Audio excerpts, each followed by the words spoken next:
Hey, everybody. I am here with Eric Auberg. He is a business leader and sales exec leader at Hub International. I wanted to talk with him today. We've been having some great conversations since we met on LinkedIn. Wanted to have him on my show today. Welcome, Eric. Glad to have you, brother. Oh, this is awesome. Thank you so much for having me, James. I just want to share some thoughts just on Yeah. authentic leadership. Yeah, please. I believe in today's society and, called post-COVID, but still dealing with that, we've somehow lost some of our connection Mm, with one another as humans. I And I agree. believe that it's very important that we connect on a level that is on a human connection and very authentic, Agreed. and that we can have the most effective relationships by being authentic and by having those respectful and professional conversations. But I've just found, for me personally, nothing makes me happier personally than encouraging people and finding their best Mm, qualities, their best traits, what what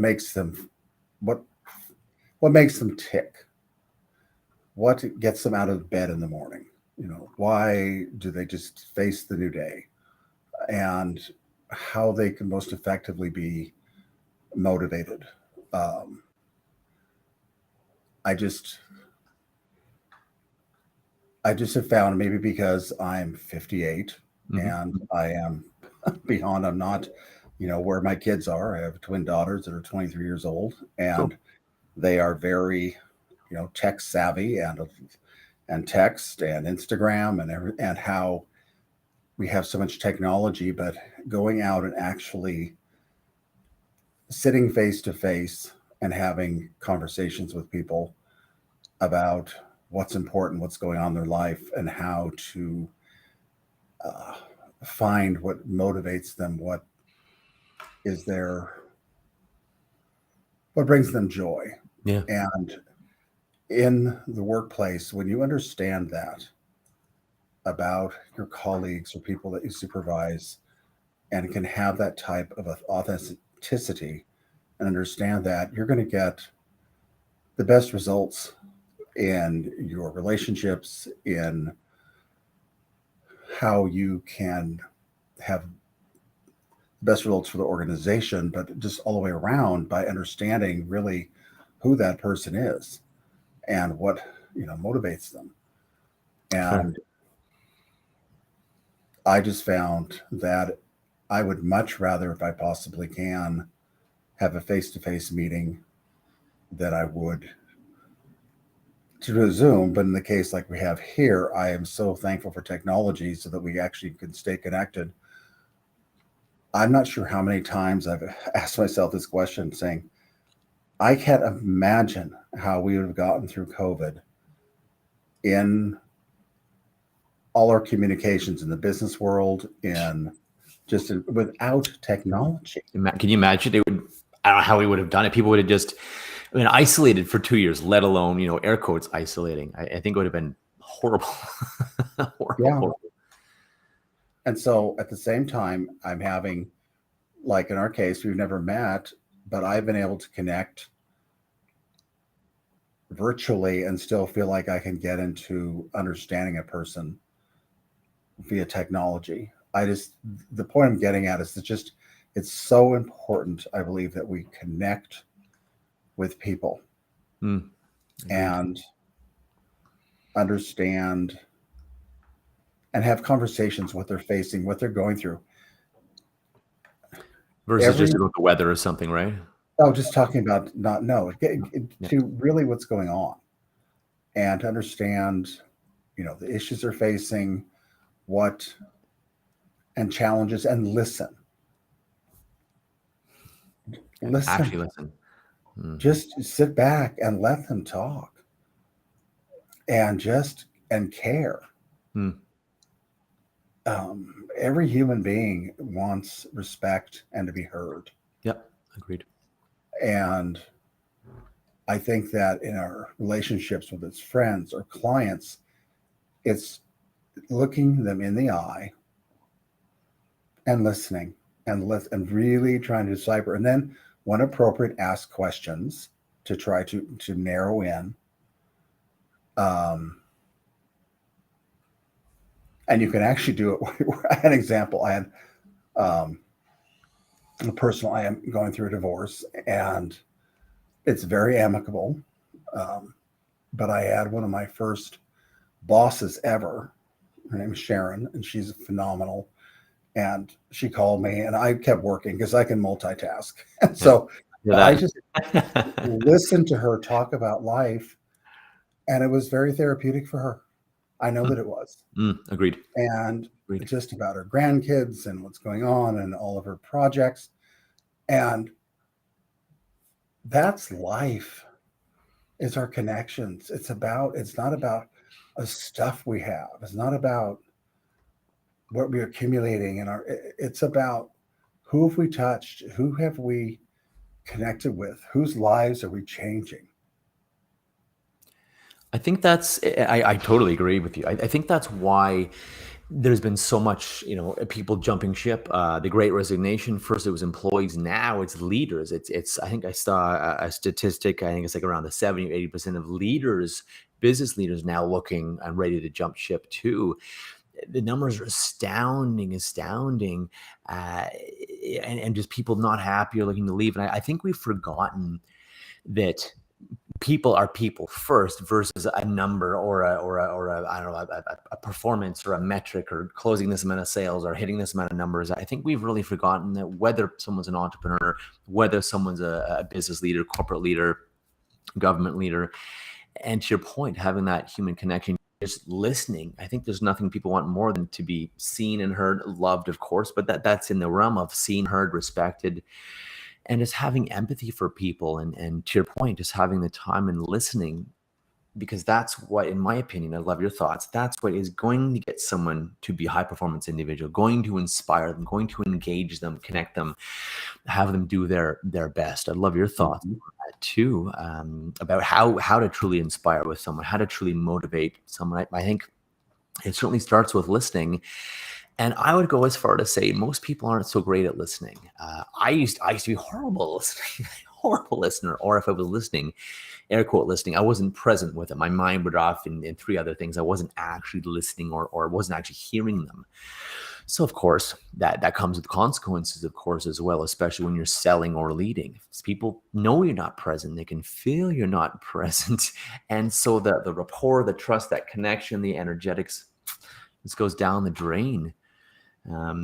What have you found, Eric, that some of the biggest things really how to inspire, whether it's teams, if you're an entrepreneur, whether it's teams, if you're a not-for-profit, a corporation, a for-profit, anyone, what do you find really inspires and motivates people just to do their best, lights them up, and on building on just being real and authentic versus being a boss and telling people what to do, or micromanaging, having, heaven forbid, and then losing all trust with your team, and having them feel like crap because it's like you're micromanaging me. Clearly, you think I can't do my job right. You don't trust me. What do you feel? What is the new way and the best way to inspire, lead, motivate people?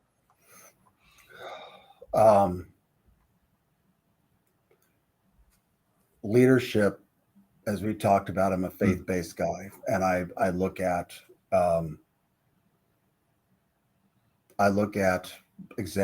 biblical example. Really, the servant is a leader. You serve your people. You see the best in your people. You motivate. So like if you have a project, what are that person's strengths? Use their strengths. Okay. I use analytics in my job. That is not my strength though necessarily. It is strategy. It's the sales side. It's looking at how to put things together. So each person has the strengths. What are their strengths? What floats their boat? And you put them in those positions and you encourage them and you give them incentives and motivation, and because you believe in them. James, if someone believes in you, you can do anything. If they believe in you, if you have someone that really believes in who you are and what you can do, the sky is the limit. And that is what a true leader does, is looks at the people and say, okay, you're a rock star and we can do this. And making people in the right seats, to get the project done, and believing in them and motivating them and listening. You mentioned earlier, like in the sales process, the best salespeople are really good listeners. They Yes. really listen to their client or their prospect and what their needs are and can be met, and no BS,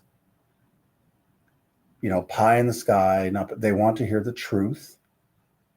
They want to hear how can you effectively improve bottom line, my organization, my objectives, and to actually really care, not just close it, but to really care about that person's needs, objectives. I've just found being in sales for a long time that building trust, but it's truly being authentic and not True. unauthentic. Fair. Yeah, and you're right. That authentic versus all the BS, the masks, the song and dance, name dropping. I'm so Mhm. great. Whatever. I'm the boss. I'm so great. Whatever it is. To your point, that's a very good Yeah, point. And, yeah, and it's interesting. You said believing in people, and maybe even if they don't believe in themselves first, I often tell people, hey, it's my job to believe in you before you even believe in you.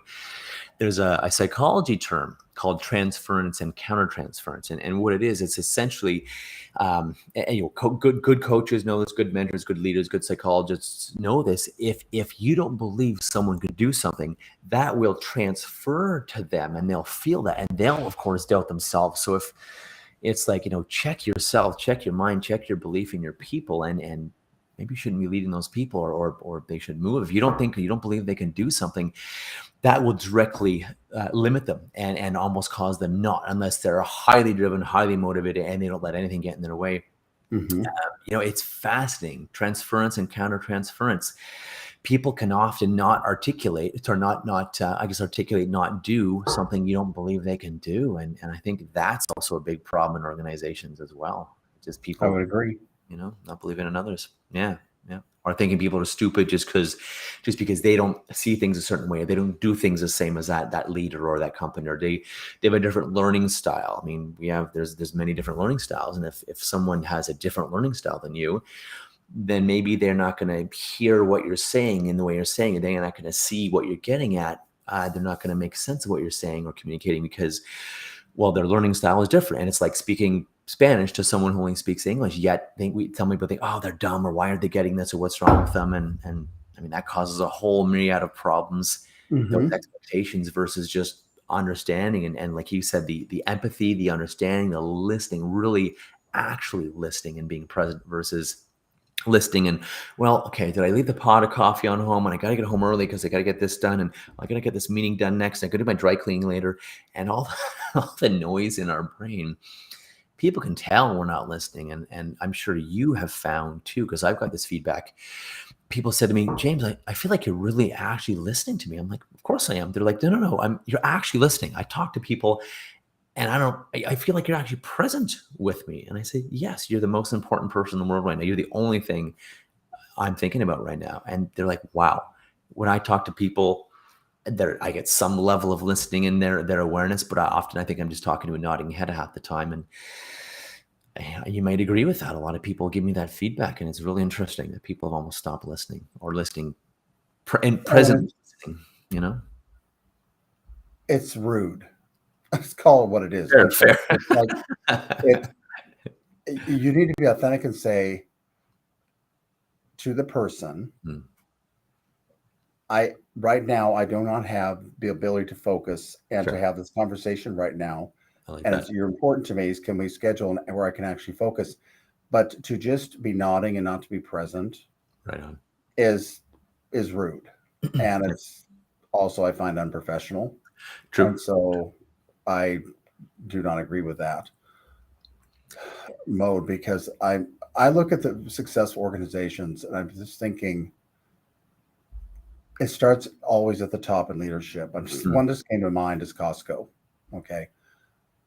Our family spends thousands of dollars a year at Costco, I but hear there's a that. reason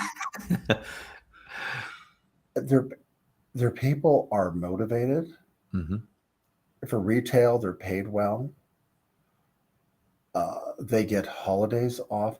It. what I'm trying to get at though is that it's like leadership says, we care about you. You are a human being. Fair. You have needs, you have family, you have, then all the other programs, because I've had many, many people that have worked for Costco that are friends that are very happy that one just retired after 40 years. Well. And it's unheard of in the retail industry per se. I Mm. mean, but my point is that they felt valued, heard, appreciated, and like they listened to their employees saying, we can do this better. This process can be better. We can look at ways, listening, being authentic. Any great organization, for profit or nonprofit, it's all of your people and how you can make them be their absolute best. Right on. Because then you're going to have, bottom line, you're going to have fantastic. And again, faith, to me, it's kind of a biblical principle just of how you treat others and how you care and how you can motivate, because by serving and then by doing that, you're going to have results. It's a spiritual principle. Yeah. Yeah. It's reciprocation. You help people, you give your best. It comes back. You know people, let them know they're cared, they're appreciated, they're valued. Of course, they're gonna be excited and pumped to work with you and give their best. Versus if you're like, the nodding head, yeah, okay, hurry up. This is not important. Hurry up, okay. I gotta get out of my way. I gotta do things. Yeah, it's like what? There's nothing more demotivating than treating someone like a number, or being in like a grind house, like a grinder, or grind out the work or something like that, and just knowing that you're not appreciated, your work is not noticed or cared. You're like a replaceable option versus you're special, you're unique. You want to leverage your special your uniqueness. And I think a lot of people are not in the right either job type or job fit. I think as well that causes problems too with their unique abilities. I mean, sure, they can, I don't know, stamp cards or whatever, but what their unique ability is, I also feel a lot of people are not doing that. And I think it's everyone's problem, if you will. But I think it's even a lot of leadership's ownership and responsibility to say, hey, you know what do you love to do? And let's help you find your unique ability. Maybe it's not, I don't know, making PowerPoint slides. Maybe it's not sales. Maybe it is making PowerPoint slides, or maybe it's responding to RFPs or whatever, coaching new employees. Whatever it is, or being an entrepreneur, whatever that thing is. I think that's something also we need to develop our employees. Gallup did a really interesting study, and 86% of employees said that of paramount importance, I believe it was over money, was that they needed and wanted to be developed. They wanted personal development, continued learning, growth, personal development for professional, but also for their own person as well. And it's a great number. I think companies can really retain people, not just with sales training, not just with ethics training, not just with organizational training, but with real training, making them better people, if you will, better at everything, and a personal development, which is going to naturally translate to be. I feel that professional problems are really just personal problems in disguise. We're all people, like as you said, at the end of the day. So 86% of people said that's more important than money. Money important, but that's more important is being able to grow, shift, develop, which makes sense. We're here to grow. Like you said, we all buy stuff we don't need and get promotions. We buy more stuff we don't need and can't take with us when we go. That being said, yes, I like toys. I like having fun. But yeah, it's not rocket science, James. No, exactly. I mean, it's. I see that because I analyze that data all the time in my job in the employee benefits field, and employees want to be seen, heard, valued. Every single one of my clients, their biggest issue is retention and attraction of employees. Yeah. And how they're in this market, and a big part of that is is this employee going to be valued in the organization and culture? How are they going to grow personally? And again, going back just on my, face that, but that to me, that's how God designed people. Interactional, humans and development, and not just robots. Yeah, agreed. Everyone's unique individuals, and they have unique needs and personalities, and they want to be seen and heard and valued and loved. And when you tap into that and understand that, and you have your organizational, you can win. And like I said, that's the key, is having processes in place to really truly value your people. Yeah. Yeah. And to know they're valued, I think it's one of the number one people leave, like you said. It's not always for, not necessarily for lack of money or more money. It's because maybe it is too, but they're not being valued. Maybe I'll be valued more over here. I respected more, paid more attention to, and more money. Great, I'm out of here, kind of thing. So I think it's a big important thing for companies to realize, and that a lot of people are they don't leave necessarily only for more money, or they're not problem employees for only more money. It's a personal thing. It's the, like you said, being seen, being heard, respected, appreciated. I mean, often recognition, you can give someone a raise and that'll keep them happy for a while. But if you give them recognition, you recognize them frequently for their greatness, I think that is what really motivates and inspires people to keep doing more. If they do great things and then no one sees it or hears it or appreciates it, well, why would they keep doing great things? Why would they go above and beyond? And Exactly. companies are wondering why employees are doing the bare Yes. minimum or not even on Facebook all day. Yeah. Well, they're not seen, like you said, seen, heard, recognized. Great job. This is amazing. Recognized, Wall of Fame, a little reward or whatever, whatever you however you give them, however you recognize them. I think that's huge, because then they'll do more. You want positive reinforcement. It's not rocket science. Like you said, you want more of something, you positively enforce the good behavior. If you ignore it, don't recognize it, don't appreciate it, what's going to stop? Exactly. And every consultant now that is consulting with businesses in the field of HR or just retention, attraction, same thing is that is one of the key criticals, is how are employees going to be valued just outside of just organizational goals? How are they going to grow as people? That's an essential part, because it's a very complicated process now to really come up with the right formula for that attraction and retention, because like you said, money, that's not the only motivating factor any longer. True. Yeah, it's purpose, and especially new generations. So I was reading another study, millennials, Gen Zs, and Gen Z, the new, even some of the older people too. It's they want purpose and fulfillment. They will not, no matter how much it pays, they will not work for a job that they don't find purpose, fulfillment, inspiration. They're not going to be just a paper stamper or whatever anymore. That's why I think a lot of companies are finding so much challenge to find employees, find employees, keep employees, and find and keep great employees. The other problem too, I think, for too long, and again, people are no longer willing to put up with this, is, I mean, it's the title of our talk today, is either ineffective or inauthentic leaders, and people just being full of it, not walking the talk, saying one thing, doing another. And even back when I was in the corporate world, nothing would have us lose respect or admiration or cohesiveness or wanting to work with a leader faster than them saying one thing or promising one thing and doing another, or promising not to do something and doing it anyway, or being totally full of it, and it's interesting. Like you said, just be real with people. Hey, I'm not perfect. I screw up sometimes. Hey, apologies for this, or apologize. Make it right. Apologize, for things when you screw up. Make it right. Avoid throwing people under the bus. It's, again, not rocket science, but why do you think this still happens? And again, this is not, like I said, it's not rocket science, but it still happens all the time. I just think human nature.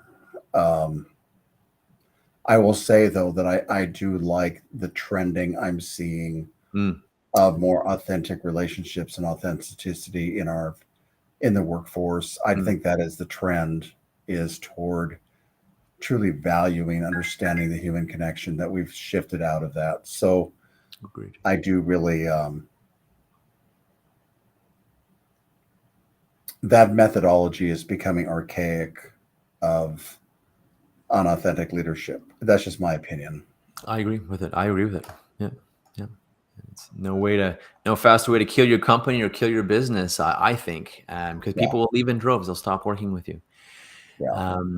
This has been an awesome talk. Any last thoughts for people, on being real, effective leadership, authentic leadership? Eric, things you've seen work, don't work. Any last thoughts for people? We should do another podcast soon too. I think this could be another. I think somewhat though, is I just want to emphasize the importance of self-care. Yes. For you, in my opinion, you cannot take care of others and care for others if you're not caring for yourself. And so, my personal case, I become a huge grizzly bear if I don't get to the gym. I get to the gym whether it's 5 in the morning or late at night, whenever I because that is my where I need to be to get stress relief, to get things done, care for yourself, caring for yourself with eating right and hydrate. Self care, I think, is so important Mm. so that you can be your best self because you cannot be authentic if you are not taking care of yourself. You're burning the candle at both ends, or Yeah. we maybe burn the candle at both ends because we have so much to do. But if you're not doing any self care, you're just going to implode and you're not going to be able to have an authentic relationship uh, with people if you can't take care of yourself, what's necessary so that you can be your best self. I would agree completely. I mean, like you said, I become a grizzly bear. I'm grouchy. I'm brain fog. I by far am I not producing my best work if I don't sleep well, if I don't eat well, and it affects me a lot if I don't sleep and eat well. But even mindset and doing something for self care, whether that's a walk or a massage or just chilling, reading a book or something. I agree. I think a lot of people.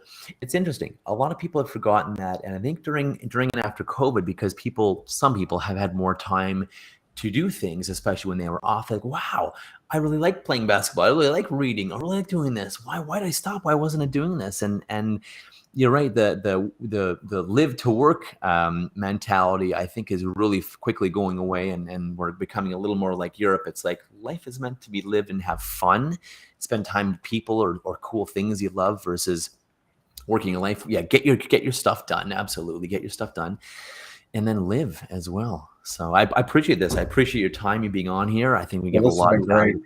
My pleasure. Yeah, yeah. Great having you.